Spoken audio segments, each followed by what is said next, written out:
بینەرانی عەزیز و خۆشەویست، جوانترین و گەرمترین سڵاوێمە بەڕێوەبەرانی تەلەڤیزیۆنی پەرتووە تەلەڤیزیۆنی حیزبی حکمەتیستان پێشکەش. لەم هەفتوشە هاتمەوە خزمەتتان بۆ پێشکەشکردنی بەرنامەی ئەوڕۆی تەلەڤیزیۆنی پەرتوو. ئەم بەشە لە بەرنامە لەگەڵ باتمانی ئەندامانی کۆمیتەی کوردستانی حیزبی حکمەتیست لەگەڵمانە قسە و باسەکەین سەبارەت بە تراژدی و کوشتنی ژنان لە ئێران و بە تایبەت لە کوردستان. پێشەوەی پرسیارەکانم ئارەسە بکەم دەگەڕێمەوە لای هاوڕێیان و بە خێراتیانەکەم بۆ ستودیۆی تەلەڤیزیۆنی پەرتوو. هاوڕێیان بەخێرن بۆ ستودیۆی تەلەڤیزیۆنی پەرتوو. زۆر سپاس بۆ ئێوە بۆ ڕەفیق عەبدوڵڵاش. سپاس بۆ ئێوەش. هەروەکو کوردی شارم پێکرد عەبدوڵڵا دارابی و برامی باتمانی هەروەکو بۆ خۆتان ئاگادارن هەر چەند وەخت جارێ متاسفانە شایدی تراژدی قەتڵی ژنانی بەدەستی مێردیان برایان کەسوکاریان یا کولەن پیاوەکان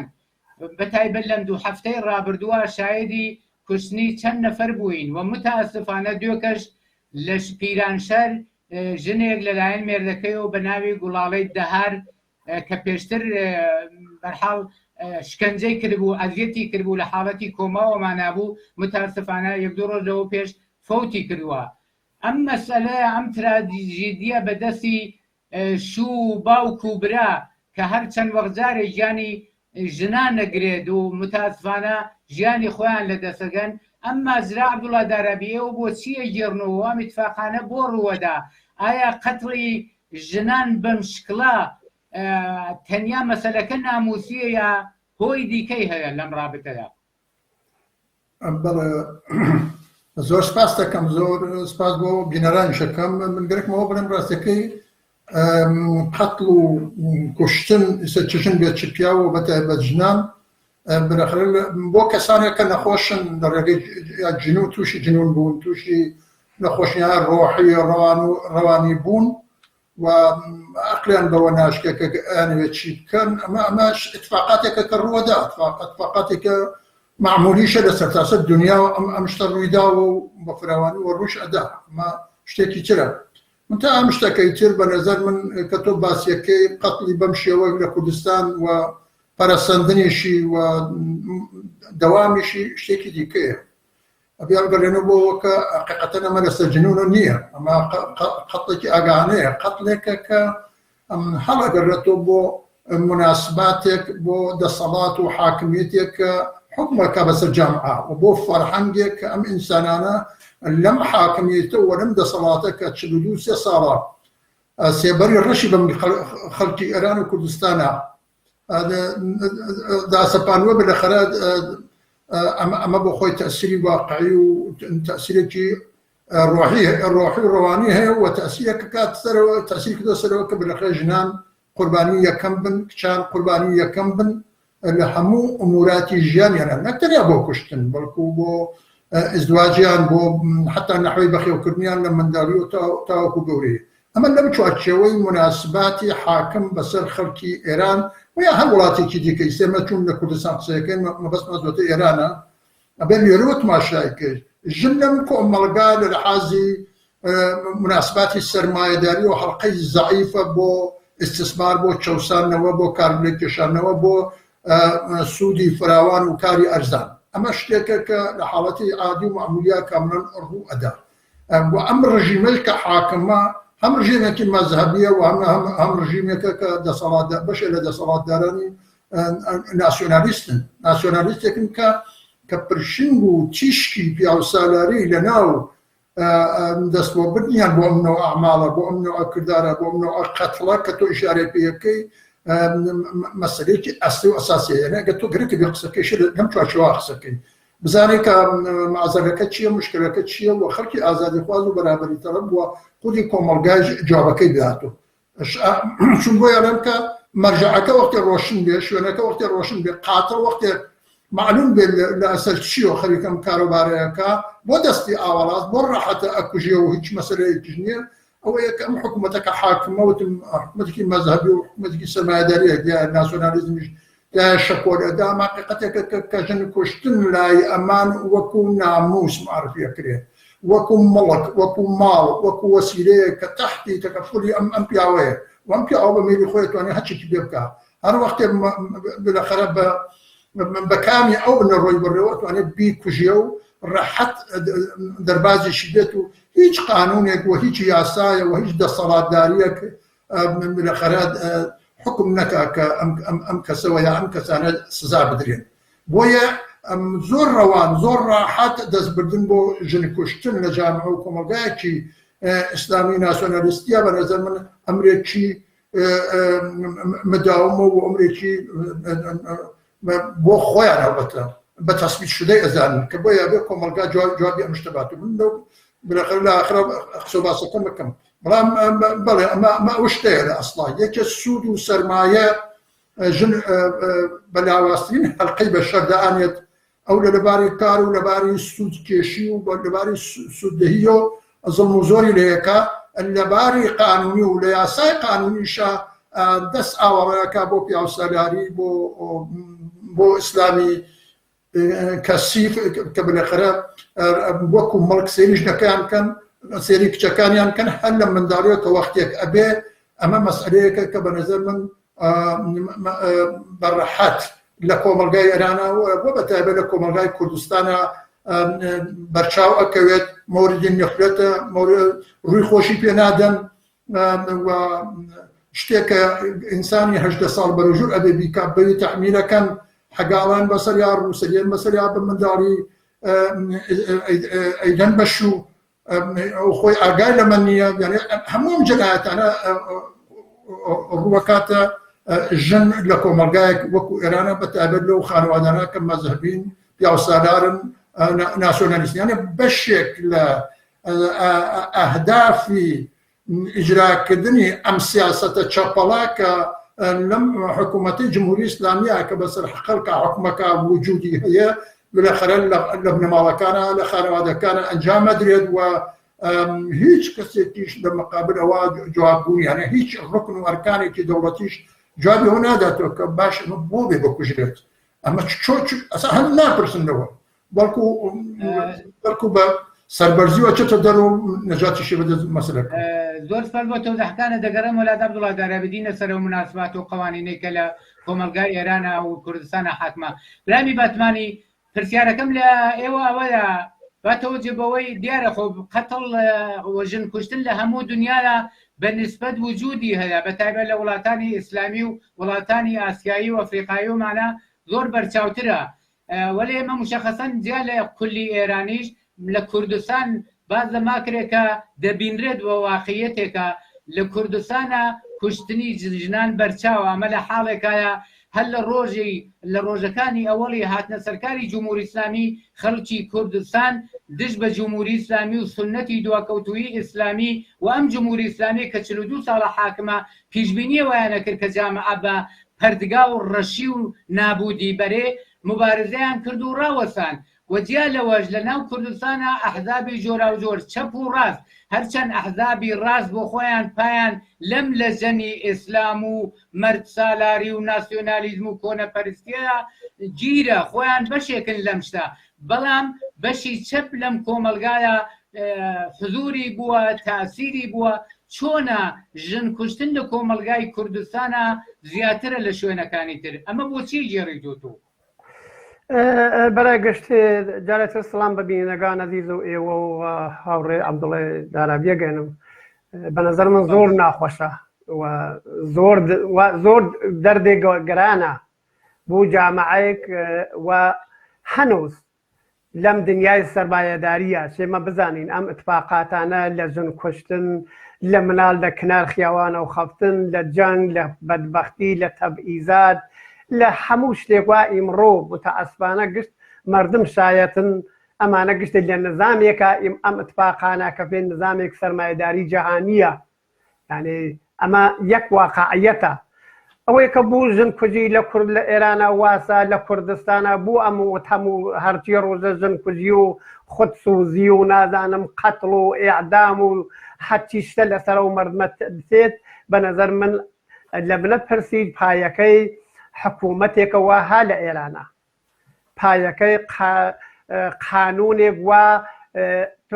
قانونێ وە ئیمڕۆ لە ئێرانە خەریکە حاکمەکە حکوومەتەکە قانون شەرع و شەریعەتە وەختی تۆ بەراساس شەرع و شەریعەت 1400 ساڵ لەوەوبەر ئەچیتە دواوە خۆ معلومە ئەم اتفاقانە کەفێ تۆ تماشاکە لە جامعەی مۆدرن ئیمڕوویە لە ناو بەشەرە مۆدرنەکانە لەو بەشرەی لەوە ئاگاهن وەو بەشەی لەوە ئەفامن ئەزانن ژن و پیا و فەرقی نیە ئەمە دوو ئینسانن ئەم اتفاقانە فرەتر کەمە کەفێ ئەمە لە شوێنێکە مەسەڵەن وەکی ئێرانە هەر لە ڕۆژ ئەوەڵەکەیە و جمهوری ئیسلامی هاتە سەرکار تم قانون خۆیان شەرع و شەریعەت خۆیان ئەوەڵین قسەیان ئەوە بوو ژن ناوێ بە حەجابە و بێ حەجاب بڕێ بوو ئەدارات ئەمە دقیق لە ساڵەکەی 50 ئەم اتفاقە کەوت وەژنان لە تارانە بە هەزاران ئینسان هاتنە خیاوانە ئاعترازیان کرد بەمە وتیان ئێمە انقلابمان کرێ بوو شتێتر قرار بوو ئازادتر بین قرار بوو احتراممان فرەتر بێ قرار بوو بەرابەر بین قرار بوو کەرامەت و حورمەت ئینسانەکان ڕعایەت کرد بووێ قرار بوو بەش بلاخرە من بوو جارێک ئازاد بم ئەمما جمهوری ئیسلامی وتی اشتباه حاڵی بوویتە جمهوری ئیسلامی لەو سەردەما دەستی پێکرد بەنەزەر من لە کوشتنە لە گرتنە لە زیندانکردنە ئەو وەختە لە ئەسید پاشینە لە جەماعەتی حزب الله و نازانم جوندڵە و ئەم جەریاناتە ئەو گرو ئەرشاد و گرو ئەرشاد و نازان ئەمانە وا گشتێ درستی کردگا و گوێی مڕوو ئەیوینین ئەمە گشتی بەرعەلێ ئەوەی کەسا ژن لەو جامعە گەرەکیان نیمێ لەو جامعە سەرکوتکە قانونە یعنی قانون ئیسلامە ڕەبتێ بە بەشەرە و نییە قانونە ئەم قانونە هەر بەو بۆنۆ ڕەبتیدیە لە مقابڵیان مقاومەتە کردێ لە جامعەی کوردستانە بە تایبەت لە جامعەی کوردستانە مەگشتمان شایەتە و تاریخینا لە جامعەی کوردستانە وەختی ژن هات بۆ سەف مەبارزە وەختی ژن بە تەکیا خۆی بەرابەرەزانی وەختی لە تەواو مەبارزەکەی حتا مسلحانە و سیاسی و اعتصاب کارگەری و ڕووجەهانی ژن و مەسەلەی مەحکودەک و هەمایش کودەکان و وەدەها مەبارزاتێک ڕادیکاڵ ئینقلابی لەو کوردستانە وجود بوو بەنەزمە پایەکەی ژنەکان بوون بەشێکی پایەکان ژنەکان بوون ئەمە جمهوری ئیسلامی وە جەریانات ئیسلامی کەپەک زەدە وەک سەلەفی و مەکتەب قورعانی و نازانم گروو هەریقەت و شیعە و سنی و ئەم هەموو دار و دەسەوا گشتیان بە یەک بنەماڵان پایان ها لەبان قانون شەرع و شەریعەتە ئەمانە گشتیان لە مقابڵەمانە وێستیان گشتیان لە مقابل ئەم ڕادیکاڵیمیزم نەوێسان پۆلیان خەرج کرد سازمانیاندا لە مقابل ئەوەی کە پیان ناخۆشە ناخوێنێ وەتەک ئەوەیە چون ئەوان بەرەساس ئەوەیە چنە بەرەو ئەڵێن ژن ئاوای ژن مالک پیاوە تۆ تماشاکە هەر ئەو ئەقدا هەر ئەو خۆیان ئەیژن مارەبرینە ئەختیەکەن ئەختیانێ چە بە زوان کوردیەکەی ئەقدیانێ ئەوەیە کە تۆ خەریکی قەراردادێک ئەوەستی ئەیزی ماڵێک ئەسینی معناکەیە مەسا ئەنێ ئەم ژنە لەم تاریخە ئەولا ئەمە ژن منە من مالکیم من تەسمیمەگرم لەسەرێ چە بکە چە بپوشێ سەفەرکە سەفەر نەکە وە قەوقارا هیچ حقوقی دینیە لە پاڵیا لەوە ڕەشتر خود جمهوری ئیسلامی حکوومەت جمهوری ئیسلامی خۆی کە قدرەت سیاسی و قدرەت اقتصادی و هەموو شتێکا لە جێ چەند خۆیان و قانونیش خەریکە شەو ڕۆژ بەوە بەو قانون کەسی خۆی و ئەچێتە بەرەو 43 ساڵە ئەمە بۆ سەبایس ئەوەیە کە دەست کابرایەکێ ناحاڵی بشدەر ناحاڵی و بێ ئەوەیە کە بزانێ ئەمە ژنیە یا کەنیشکیە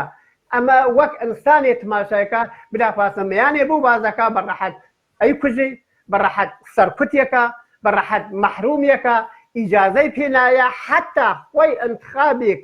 انتخابێک وا گەرەکیە لە ئایندەیە بۆ خۆی تەشکیل زندگی بە لەوەی دەخاڵەت ناتوانێت دەخاڵەت جدیکە ناتانێت خۆی تەسمیم ئاخرەکەی بگرێ بەڵکی خاڵوم نازانم خاڵوم ناڕازیە و ماموم ناڕازیە و بەوە بابم ناڕازیە و پۆرم ناڕازیە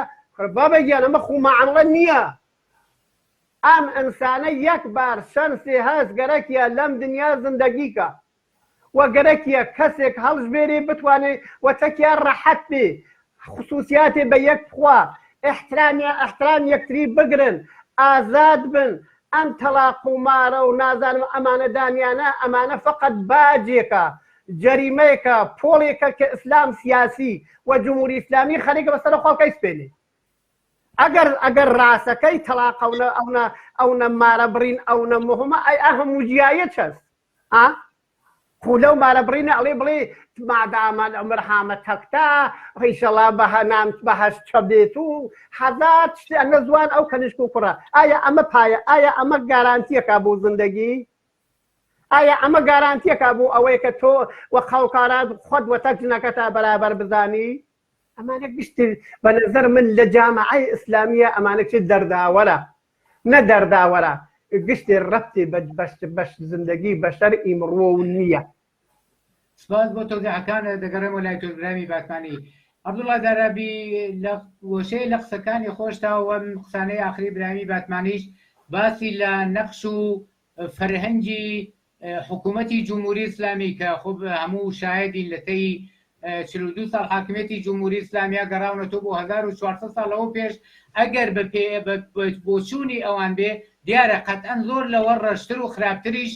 ئەگەر جامعە ئەو کۆمەلگای ئێران ئیجازە بدا ئەو بەڵای کە داعش لە عێراق بەسەر ژنانی یەزیدیە هێنا حتمەن جمهوری ئیسلامیش بێ کەم و کەس ئەوە دەبا بەڕێوە بەڵام خۆشبەختانە لە مقابل خەڵکێکی ئازادی خواد و معتەرزە ڕوبەڕوە بۆیە ناتوانێ ئەو قەمەی خۆی بکە. پرسیارەکەم ئەوەیە ئایا دەکرێت ئێمە تەواوی ئەم کوشتن و بڕینەی کە لەلایەن پیاوان و دژ بە ژنان ئەنجامەدرێ بیگێڕێنەوە بۆەوەی کە خەتای جمهوری ئیسلامی و لە ڕاستە ئیسلامە یانا ناسیۆنالیزم و دواکەوتویی و مەرسالاری و کۆنەپەرستیش لە ناو خودی خەڵکەکەدا وجودی هەیە. تازە گەر بڵێن ئیسلام و ئەو مەسەلەش کە تۆ ئیشارەت پێکرد باسن لە مەسەلەی ڕەوانی خەڵکەکە کردکەوی جمهوری ئیسلامی ئاملەکەیەتی ئەگەر بڵێن خەڵک بە ئیسلا مشکلی ڕۆحی و ڕەوانیانەدا ئەی بۆچی بەدەستی ژنێک بەدەست ژنێکی نەخۆش مازەرەت لە ژنان نەخوازم بەدەست ژنێکی نەخۆش کە مشکلی ڕەوانی بێ بۆ پیاوێ ناکوژێ بۆچی دەبێت لەم مشکلی ڕەوانی و فەقر و نەداریەش فقط ژنان قوربانی بن تۆ ئەما گێڕی تۆ بۆچی ئایا جمهوری ئیسلامی و ئیسلامی وەحشی مسببی ئەم وەزیەتەدا یانا کۆنەپەرستی و ناسیۆنالیزم و مەردسالاریش نەخشی و دەوری هەیە لە کوشتنی ژنان. من لەوەش شارەم بەم نقطە کردوتم مەسلەی جنون فەرقەکە مەسلەی نەخۆشین لەبەر ڕۆحی و ڕەوانیەوە ئینسان کۆنتڕۆلی ئینسان کۆنتڕۆلی فکر ئەقڵ بۆچوون کردار لە دەستا بەحسێکی دیکەیە و بەلەخەرە بە شێوەیەکی دیکە جامعە بەرخۆدی پێەکە. بەڵام ئەسڵ مەسەلەکە وتم نظامی سەرمایەداری وەختی ئێمە باسی ئیسلامەکەین لێران لە دڵی نظامێکی سەرمایەداری ئیسلام باسەکەین یا باسی مەسیحیەتەکەین یا کاتۆلیک یا پرۆتستان یا ئۆرتۆدۆکس یا شاخ و لە قوباڵێکی مەذهب کە باسەکەین سنی شیعە حەنەفی غێر وەزارەت بەرەقەر ڕەبتی مستەقیمی بە نظامێک کە ئەمڕۆ حکومەکە لە دنیاوە هەیە یعنی جیاکردنەوەی بە هیچ وەش لە من نییە لە بەڕێک و ڕیشەوە لە خزمەت نظامێکە کە سوود ئەساسی کاریە ئیستثمار و چەوسانەوە و ئەم باشتی سوود ئەسڵی مەسەلەکەی حەچە لەم چوارچەوە لەم قانونە لابا بالاخره موردی نفرتی نظامی سرمایه‌داریه به همه جنکانیه چون فرهنگی خودی سرمایه فرهنگی که ناسیونالیستیه معنی واقعی کلمه بایم گرک مبرم که مذهب و ناسیونالیسم دو ستونی اصلی نظامی امروی سرمایه‌داری دنیایه ناتوانید دست خلق استثمار که بدون وقت حملاتی همه جانبی بسرا ظالمه ناتواني قوانين ظالمانه ك بنفع سرمایه‌داری گەورە و بچووکە بنفع مذاهب بنفع عقیدە و ارتجاعی کۆنە بتوانێت اجراکە غیر ممکنە بۆیە وەختێک گەڵێم کە سوود و سوددەهی وەلادانی لێ خەتی سوورە بۆ نظامی سەرمایه‌داری بۆیە ئەمە معناکەی معنا زەمینی و عەمەلەکەی کاتەوە کە واقعاً ئیسلام لێرە بۆ خۆی بەڕەحەت لەم ئاوا مەلایەکە یەکێک لە شناگەران مهمە دەستی بازە دەستی ئاواڵەس ناسیۆنالیزم و پیاوسالاری دەستیان ئاواڵەیە هیچ کەم لەمانە بەتەنیا ناتوانەوە کارە بکەن و یا بەرگەی کۆمەلگایەکی مستەقف و ژیر ناگرن کە واقعاً بێن بە مێلخۆیان بەتەنیا ئەبزاری 1400 ساڵ نا جمهوری ئیسلامی 1400 ساڵەوە پێش نییە جمهوری ئیسلامی ئەمڕۆیە جمهوری ئیسلامیەکە کە قوانینی ئیسلامی مەزەبی خۆی لەگەڵ دنیای ئەمڕۆی سەرمایەداریە تطبیقەدا بۆ یەک ئەمریکا و دووەلی غەرب هێنان تەحمیلیان کرد بە خەڵکی ئێران و سواری خەڵکی ئێرانیان کرد وين لا عراق جمهوري صدام نابد الجمهوري الاسلامي تازيان لجنس جمهوري الاسلامي ايران ظهر كل معناها ويك امنوا على الاسلام بقول خويانا اسلامك لك الشرائط وزاحواليا ونادي يجتو ما لا اختلافات كان ونقرانيا كان لسر منع فعنا لسر حجيجك مش برودر ولا خاورني انا بالاخر منع في يما خطر نقول ما هو بنبقى اما انا ناتين تولي رجاكتون اتى بيجي واخو حتى اسلام بتنيا باش ندخل وناس هم يعني وما خلق باشكال الان اما سرتاي ترين فرهنجو لغه ازاد خوازيه الان ستاثر دنيا وبتوري خاص وجه لكم ايرانيشا ومن قالكم اوبرمك اصلك بلا شيء هالسياسه بهذا الشيء واقعا تقبل كي لدن نظامك كفرهنجك ابي بالتعقل وتفكري خلق عامكي لهركو به وبهر اندازه خلق جيربيه بركان هنا قالك بهر اندازه خلق كدوا كتوبه وبوني او يعني بوني او بشلا او الرجل خرافات وكون برستي به اتوان برحد بكاري بيني الان اشاره بك ام شرات جمهوريه اسلامي بمفرهنجو ينايت اليوم على كانش يعني اليوم على كان بيوي يمكن ان تبي او كجنكي خويا كجياك تشكي خويا كجي قيني من الجمهوريه الاسلاميه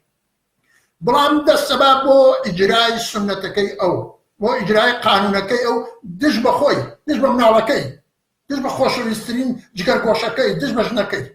اما او اشتتا او غري جديه سكبر زمن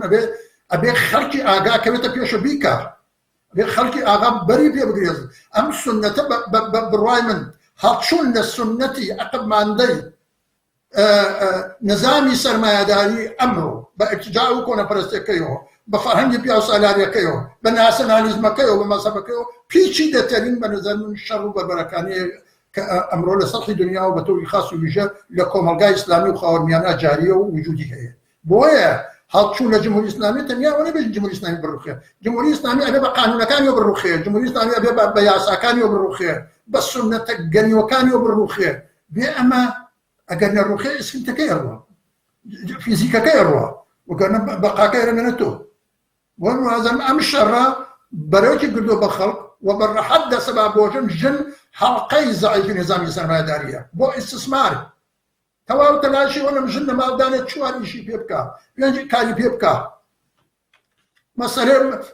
جاروي بيبكا قسكردان مال خاوم كردن لبا شوردن من البخيو كردن شو بخيو كردن باوكو دايتي شو بخيو كردن كل امانه هموی امانه کارێکی گەورە و مهمی تعریف شده لسطحی دنیای سرمایه‌داریه بەڵام ئەم نظامە بۆ گەن مرتجعانە لە مناطقی خاوەرمیانە کەڵوەڕەگرن لەم هەڵقە زەعیفە بە نەفعی سوود و سووددەری و ئەنباشی سوود ئیسفادەیان لێ یەکەن بۆ ئەوە کە ئەمە بگرن بە لەحاظی سیاسی و قانونی و هەڵە چن هەچێ قانون خۆنەپەرستانەی هێنە بەرەوە جناقرن حقالان بسريا مقنعان بسريا سنساريا كان اعداميا كان اي كوجن اي برن وقت كقريتي انا بكوجن بلوا تجاوزي فيها كان حنا لو صاريين بشو لسيان صاري تواو يم قوانيننا همي قوانين كامرو حاكمه جاريه وعمليه لجامعه ايران كون برستي بياو سالاري اتجاه بوسيله فرهنگ الجمهوريه الاسلاميه اما انا بنفسي خويا قوزيتو واذا بقيش خويا انا ممكن بلين كان بين بلين لا ايران ولا نقدر ان الدنيا بقى بلين ما ربدمك اما امريكا بين المولديه بيا جنان زوت لنا بيا بمليار زوت لنا بهزاران وسط هزار الايران كوكو ملقا اكثريتي ملقا جنان واما اكثريتي ملقا قدم لي بالاخره بيع ويكاب رجيم بولي بيبا بو كرجيم بيمي بيبا بو كرجيم حكومتي حاكم بس الجامعه ايران يقراني بوصل قد دان كان يجي بيكا ولو سيشوفوا امل من يتدروا توابي ام ام اخلاقيات كونه ام سنتانا ام فرهنا كقانون لقانون الجمهوريه الاسلاميه وجودي هي وجاريه نقلم للجمهوريه الاسلاميه اما نقشي بقى بخاطر سپاس بۆ تۆ دەکانە دەگەڕم وەلای برامی باتمانی هەلم جملەی ئاخری عەبدوڵای دارابیەوە کە باسی سنەتی دواکەوتوو و کۆنەپەرستی کرد ئەم سنەتە دواکەوتوانە چ لە ناو بەیسا بۆچوونی ناسیۆنالیزم و دواکەوتووی و مەرسالاری و ئیسلام بەگشتی و جمهوری ئیسلامی کە هەمویان شەریکن لەم جەنایەتانەکە دژ بە نیوەی کۆمەلگایانی ژنان دەکرێت چ دەور و نەخشێکیانەدا ئەو کەسانەی کە دەسەبەن ژنی خۆیان خوشکی خۆیان کەسی خۆیان بە ناوی ژن دەکوژن و دەیسووتێنن و بەگەردنی بەرزیشۆ لە ناو کۆمەلگا دێن و دەچن چه ئەرک و وەزایفێ ئایا ڕێگایەکە لە بۆی دژ بەمانە بچێنە هەر ئەوڕۆ ڕانەوەسین بۆەوەی جمهوری ئیسلامی بڕووکێ دژ بەم ئینسانانە کە کردەوەی دژی ئینسانیان کردووە ڕێگایەکە لە مقابلەکردن و دژایەتی لەگەڵ ئەم کەسانەکە زۆر بەڕاحەت دەسەبەن ژنی خۆیان و خوشتی خۆیان و کەسوکاری خۆیانە کوژن لە ئیدامەی قسە و باسەکانی خۆتە بە نەزەری ئێوە جیان لە مەسەب و ئەو سنەت و وەحشیگەریانەی کە ئیسلام دژ بە ژنان چ ئەوڕۆ بەکردەوە چ لە قەوانینەکە ڕەش لەسەر سپی بە ناوی قانون نووسیبیانە و فەقر و فەلاکەتێکە لە کۆمەلگا لە رابطە لەگەڵ ئەقشاری مەحرومە نەخش و تاسیری ئەم مەسەلە لە ناو بە قەتڵگەیاندنی ژنان چەندێ دەور و نەخشی ئەتوانێت ببێ و ئەم مەسەلە چۆنە بینیم فەقر و فەلاکەتە ئایا ئەم مەسەلە تەشتی دەکاتەوە یا مەسەلەکە هەر ناموسپەرستیە ناوەتم ناموسپەرستی نییە بەتەنیا ناموسپەرستی ناتوانێت کە بەم شێوە بلەخرا قوربانی لە ژن بگرێت ئەمە غێرە واقعیە بەڵکو ئەم پەکێجەسە کە تۆ ئیشارەی پێکەی ئەم بەستە بەندیەسە کە تۆ ئیشارەی پێکەی قەوانینی جاری ئەمڕۆی جمهوری ئیسلامی کە حکمی پێکە و بەلەخرا 42 ساڵە خەڵکی پێ ئەکوژیە و سەرە بڕێ و تەمبیەکە و زیندانێکە و تەعزیبێدا قەوانینێکی هەمەجانبەترە قەوانین هەمەجانبەتر بەلەعات ئیرتجاعیە کۆنەپەرستانەترە غێرە ئینسانیترە دژی کارگەریە بەڵام هەڵقەی زەعیفیە مەسەلەکە لەلایەن ئەوانەوە ژنانن ئەمە مەسەلەیەکە بە کولی ئەم پەکەیجەی بابەڕێەوە بۆیە شەڕی هەمەجانبە لەگەڵ جمهوری ئیسلامیە ئەوەڵین کارێکە کە بێ خەڵک ئێرانە بیکە ڕاستە خودی فەقر و فەلاکەتی لەم چوارچێوە تەئسیر دانێت بلەخرە واکە لە پیاوکە برێک جار حاڵەتی جنون پێیا بکە حاڵەتی ڕۆحی پێیاکە ئەمە واقعیتێکە کە لە جەوامعەکە کە فەقر و فەلاکەت ڕوویتەیەەکە ئەمانەش وجودی هەست تا ئەمانەی استثنان قاعدەمە نییە قاعدە شتێکی دیکەس قاعدە ئەو شتانەیە کە لە پێشە ئیشارەم پێکرد قوانین هەرەوەیە کە ئەم هەڵقە زەعیفە وەکو ئەکسەریەتی کۆمەلگای ئێران پاشە چێ پێکا بیباتە کونجی ماڵ داینێ لە ئاشپەزخانە داینێ لەو شوێناکە جلێکی ئاشۆرە داینێ لەو شوێناکە خاوێنێکە و تەمیزیەکە داینێ ئەمە لە ئەساسە ئەم شتەیە کە وتم تەواوی ئەو ارتجاع و کۆنەپەرستیە ڕەنگا و ڕەنگە لە قاڵبی جۆرا و جۆرا و وجودی بووە هەیە ئەمە بۆ خۆی بە یەک کۆل لەژێر دەسەڵاتی جمهوری ئیسلامیایە ئەتوانێت ئیشی پێ بکە کاری پێکا هەروەها کە تا ئیسە کردوێسی و جمهوری ئیسلامی بۆ خۆی بەتەنیام کاری نەکردەوەکو بەشێک و یاک لقێک لە نظامی حاکم بەسەر خەڵکان ناسیۆنالیزم نەقشی مخەربتری بۆ لە جامای ئێرانش ئەگەر چی لە دنیا سوکانی سیارە سوکانی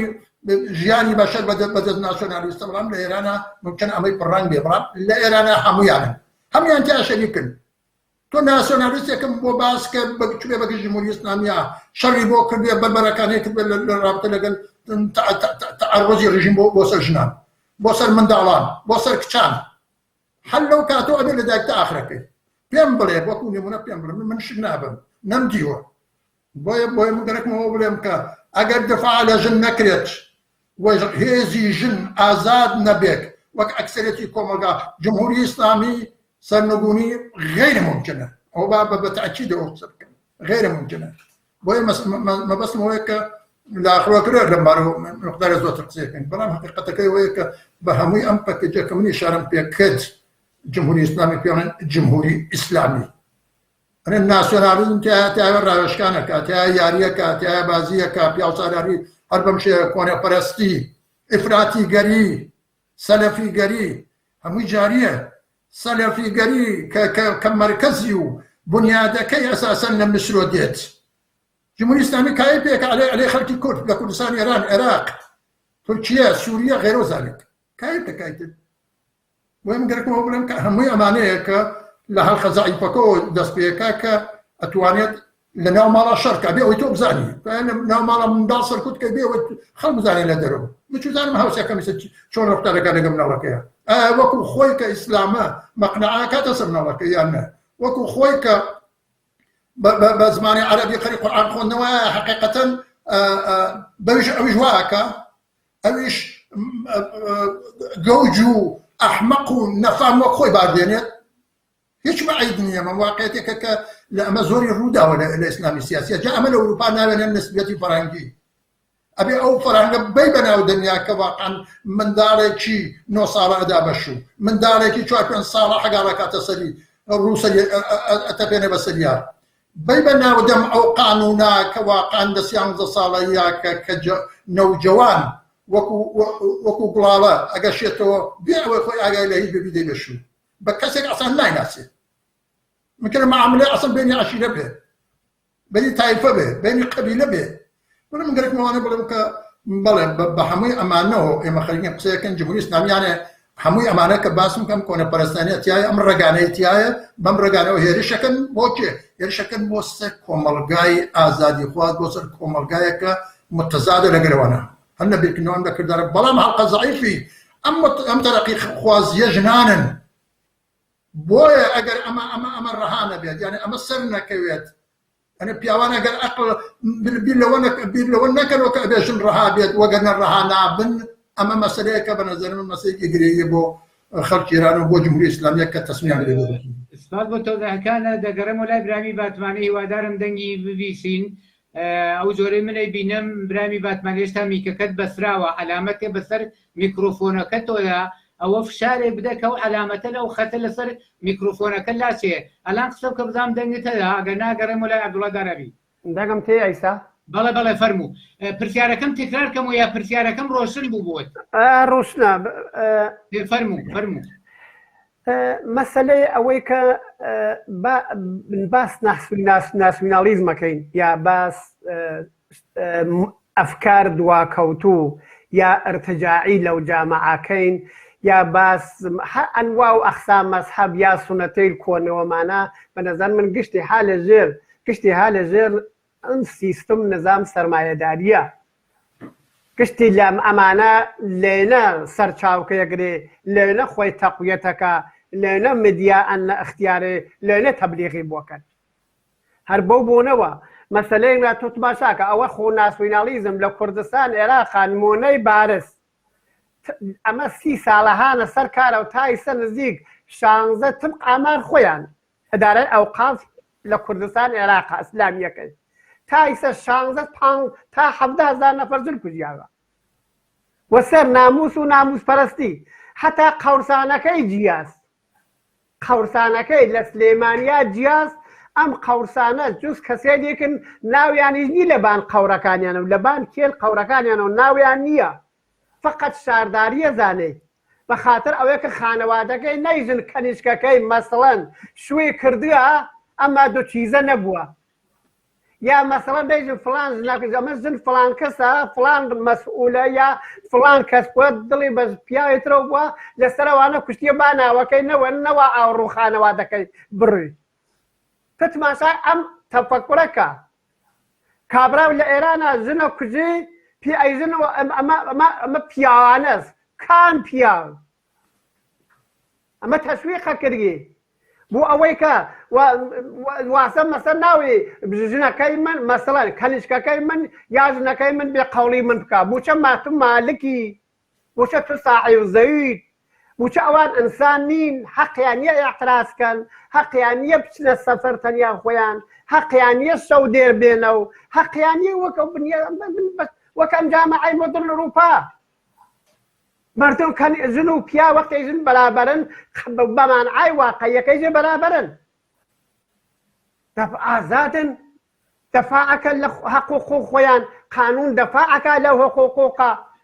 لە تەواو ئەرسەکانە لە ئەرسەی وەرزشە لە ئەرسەی سەفەرە لە ئەرسەی نظامیە لە ئەرسەی اقتصادیە لە ئەرسەی سیاسیە ڕێی نخست وەزیرەکەی مەژن بوو 8 ساڵ لە قانون جمهوری ئیسلامیە لە قانون جمهوری ئیسلامیە ژن ناوی بێت بە ڕێی جمهور لە قانون ئیسلامە ناوی ژن ناوی بێت بە قازی بەڵێ ئەمانە هەست وا کاورایەتی دوا کەوتوو پێی وایە پیاگە نە پیاو نییە بە نەزەر من ئینسانیش نییە پیا و ژنمان نییە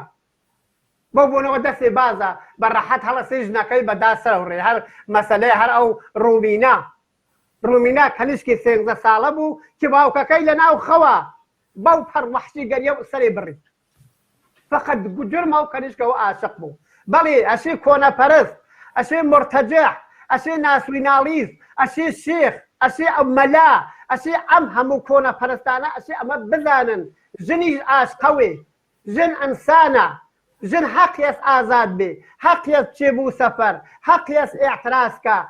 حەقیەس چێتە سەرکار حەقیەس وەتەک پیاوە حیج جیاوازیکی بە نەزەر ئێمەی کۆمونیستەکانە و بە نەزەر ئێمەی حەز کۆمونیزم کارگەری حکومەتیسە و هیچ جیاوازێکیان نییە اینجا ئەوەیە کە ناسوینالیزم پسیتیاکە ئەرێ خۆشکەکان و نازانم قاوەکە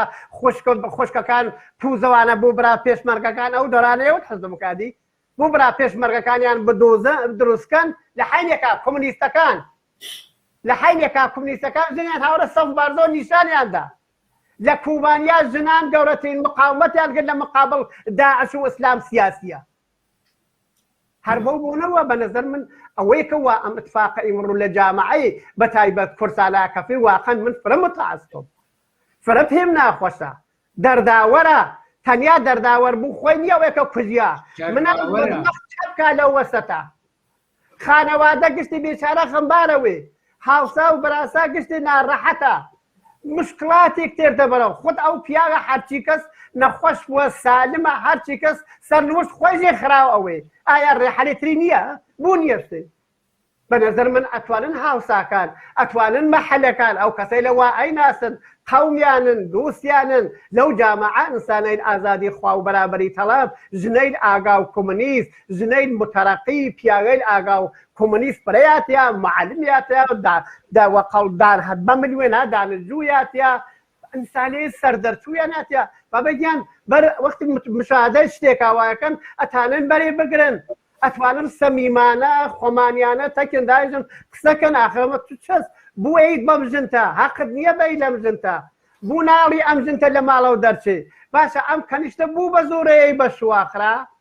بۆ شێ کەنیشکی 12 ساڵە ئەمە بوو ئەشێ من ئەم جنایەتەکەم بۆ ئەوەی کە جمهوری ئیسلامی لەمانە قانونیە خود محەممەد ڕەهبەر جمهوری ڕەهبەرن مسلمانان جەهان واناوێ ئەنن ئایشەی بەدبەخت 9 ساڵێ بوو محەممەد تەجاوز شەرعی پێ کرد تەجاوز شەرعی محەممەد بە ئایشە کردی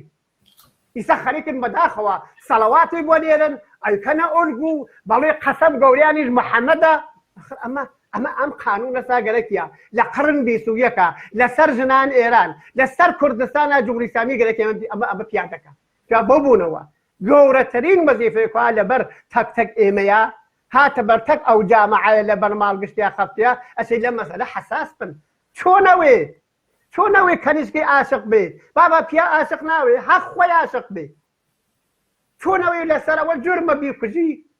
جا بۆ بوونەوە بە نەزەر من جامعە مەسئولە جوانەکان مەسئولن و خود ژنانیش لێرە با من ئیجازە من یەکچیکە لێرە بیژم بە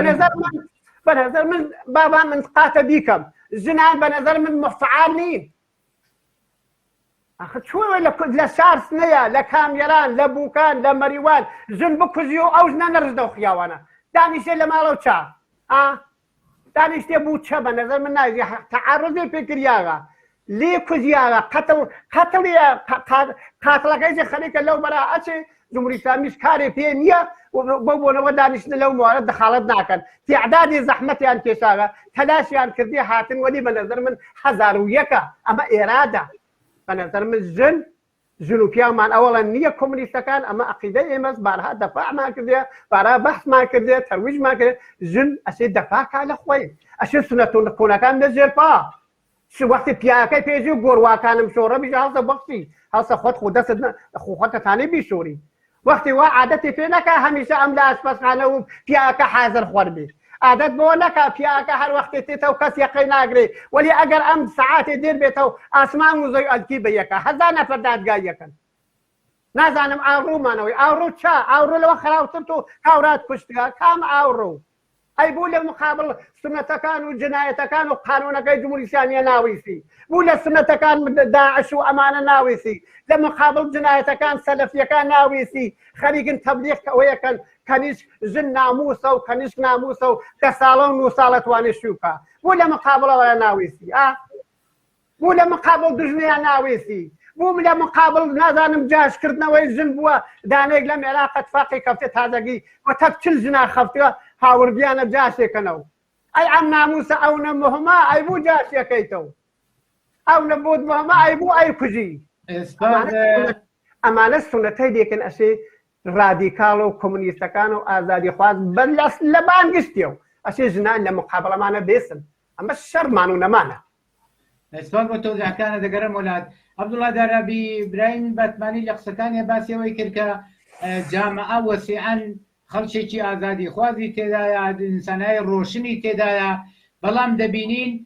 بۆ دروستیشە قەتعەن ئەگەر ئەم کەسانەی کە دەسەبن بۆ ئەم جەنایەتانە و ژنی خۆیان و خوشی خۆیان و کەسوکاری خۆیان دەکوژن و ئاوری تێبەرەدەن و قەتڵ و ئامیانەکەن دیارە لە مقابل ئەمانەیە خەڵکێکی وەسیع کە دژ بەم کردەوانن کە لە تەی قەلبیان و ناڕەحەتن و ئەم کردەوانە مەحکوومەکەن و وەسیعیشن بەڵام پرسیارەکە وەلا بۆچی لە مقابل ئەم کردەوە دژی ئینسانیەنە کە تێدادیان کەمە کۆنەپەرستن ئیسلامین سەلەفین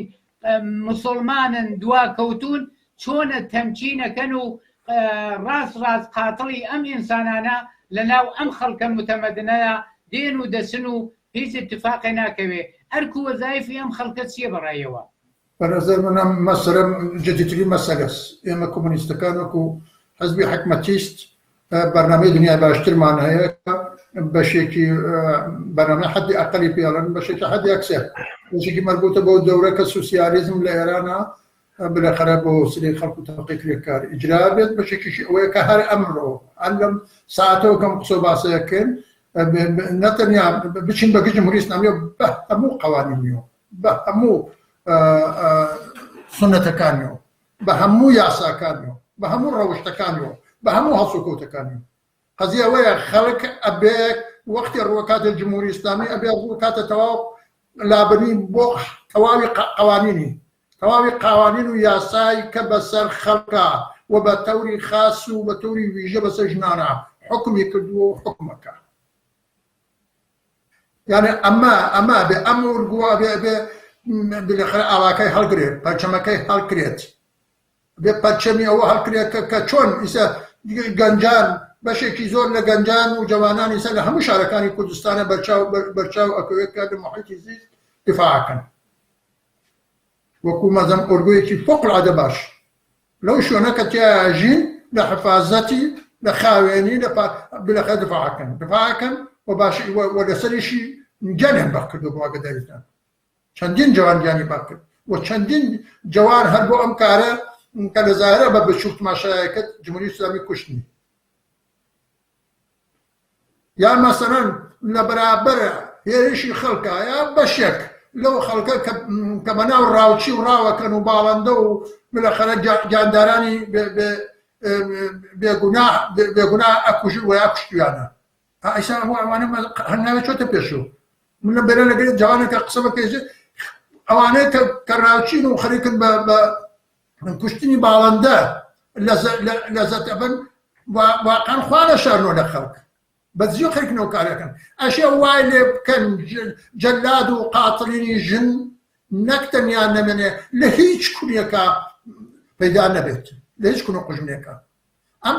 شەڕێکی کۆمەڵایەتیە شەڕێکی تەبەقاتیە تەبەقەی کرێکار و زەحمەتکێش ئازادی خوازان گەنجان لاوانێتن ئەبێ لەم شەراب بەشداریکەن و بەشداریەکەشیان هەمە جانبە بێ دەست بن بۆ ئاڵوگۆڕ و تەغییری قەوانینی حاکم بەسەر ژنان لە ئێران لە کوردستان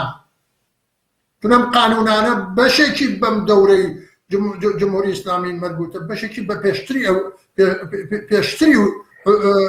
حاکمیەتی جمهوری ئیسلامی مەربوطە ئەمانە کەڵەکەیان کردۆ سەر یەک و ماونەسۆ کۆمەلگا ڕزگار نابێ ئەگە ژنتیان ڕزگار نەبێ کۆمەلگا ڕزگار نابێ ئەگە ژن وەکو ئینسان سەیری نەکرێت چت بەگەشت هەموو شتانە بە بچووک و گەورەیەوە لە شادی و لە شیوەنتانە لە خەباتی ڕۆژمەڕەتانە پسکە شادی ئێمڕۆ هەڵپەرکەیە بینین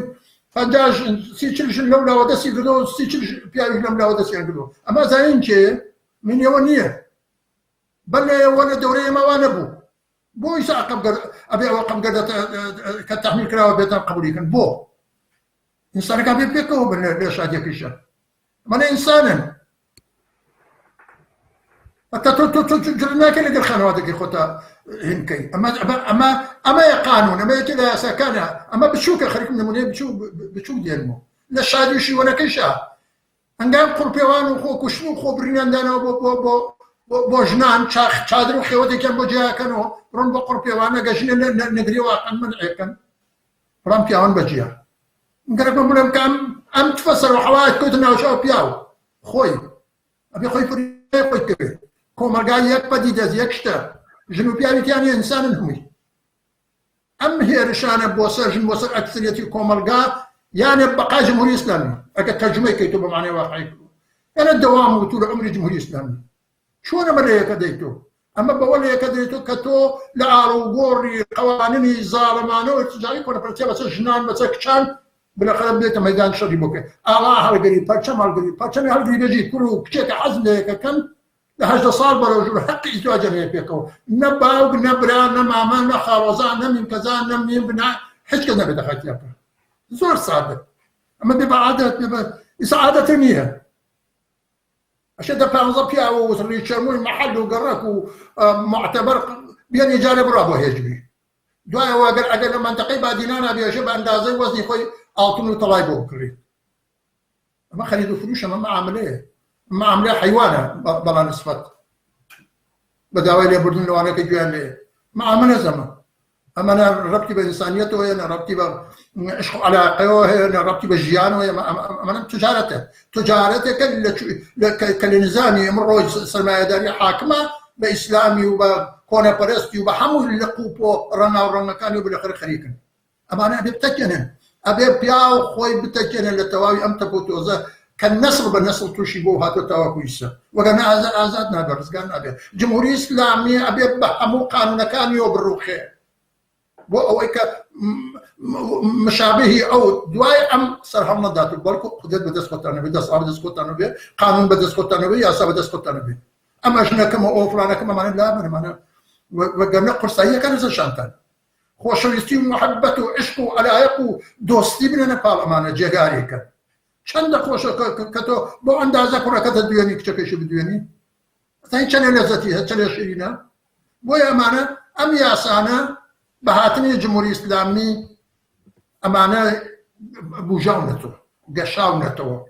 ميداني باسكت بو هم كونه برستو مرتجعي موجود لكم الجاي اقماندا ولا كوم الجاي كواقع همشه اقماندا هيش بيانتو وكو نمونيتي وكو كردستان أبي بيت ميدان جواني أمروك جمن آزادي خواص مش خوي تكن الأم يمانا شو سر نكات ولا وك خوك رفيقي كان لك كذا إشكو على يقيس حربك خوي سيري كقول لك كذا ترى هسي وعن مرسمتي بناسي قرب نقولهم كأمانة وكون نمونة من خليكي باسكم كحزان يغنمونه وقرب نقولهم أبي تبقى كأقل إيرانا اعتراضاتي على مبارزاتي لإكساني جنة همو أموري سياسي اجتماعي فرهنجي بهموش شونيك كومالاتيا علاقة يلقاك برابرين أم برابرية معناها ويك جن إنسانة جنوبية بيتيانية أما أداء للريشة أم تيشة أداء للريشة الجمهورية الإسلامي الجمهورية الإسلامية بيعمل روخي روحاني فيزيكي الجمهورية الإسلامي ناسيوناليزم دينتو أمرين نتيجية كي نابع أما بكان أبى السنة كان اللي يبن الريشة ولا يبن هەموو ئەو شتانە کە جمهوری ئیسلامی ئیسە پێ حکومەکار بیبەن ئەم بەشێک لە کار و ژیانی پیاوێکە کە وەژنانی ئازادی خوازی پیاوانی ئازادی خوازەوەیە کە حقیقەتەن لەم دەورە لەسەر تێکدانی قانون تەغییری قانون لابردنی قانون منعی قانونی زاڕەمانە و ئێتجاعی کۆنەپەرستانەی جمهوری ئیسلامی شەڕکەن ئەمانە دابند بینە نەجێیەکەی فۆرە قانون بێ نەجێیەکەی سپاس عەبدوڵڵا دارابی وەختمان زۆر نەماوە ئەم پرسیارەی آخرم لە هەردووکتانە یەکی 3 دقە یەکی 2 دقە 3 دقە زیاتریش وەختان نەماوە پرسیارەکەم ئەوە لە ئەبراهیمی باتمانی لە قسەکانی آخری قسەکانی باسی ئەوەی کرد کە ژنان نابێت سکوتکەن دەبێ وەختێ ژنێک دەکوژێت دەبێت ژنان وەسیعەن بڕژێنە خیابان دیارە ئەمە هەرکو وەزایفە چون ئەو ڕۆکاگەر لە یەکێترا سبەینێن لەوانیشە کە ماون و دەستدرێژیان نەکراوەتە سەر بەڵام سوالەکەیم نەمەدا کولەن وەزیفەی جامعە و بەتایبەت پیاوانی ئازادیخواز و بەرابەری تەڵاب بە دیفاع لە ژنان چییە؟ یەکی 2-3 دقە زیاتر وەختان نێ فەرموون یەکی 2 دقیقە فەرموون براوی باتمانی وەزیفە چەس بەنەزەر وەزیفەکە ڕۆشنە قەتڵ هیچ قەتڵ تایید ناکە بۆ بوونەوە مادام ئێستا جمهوری ئیسلامیە لە سەرکارەوە پشتیوانی هەرچی ئەرتجاع و کۆنە پەرستی و ئەم قەتڵ و بنابەرابەری و برسێتی و نەداری و هەزار بەدبەختی بۆ خەڵکە دروستکردی ئامڵەکە جمهوری ئیسلامی یەک ئیستا مادام ها لە سەرکارەوە ئەسێ تەلاشکەین ئەوەڵین کارێک لە ئەوڵێت مازم سەرنگونی جمهوری ئیسلامیە فعلا ئەوە ئیسە اتفاقەکەیەکەفێ حتما ئەکەفێ وەلی بەرای گشتی ئەسێ لە تەک ئەم سونەتەیدا بێی لەم سونەتەیدا آخر لە تماشاکە لە کوردەواریە 17,000 مەڵایەتە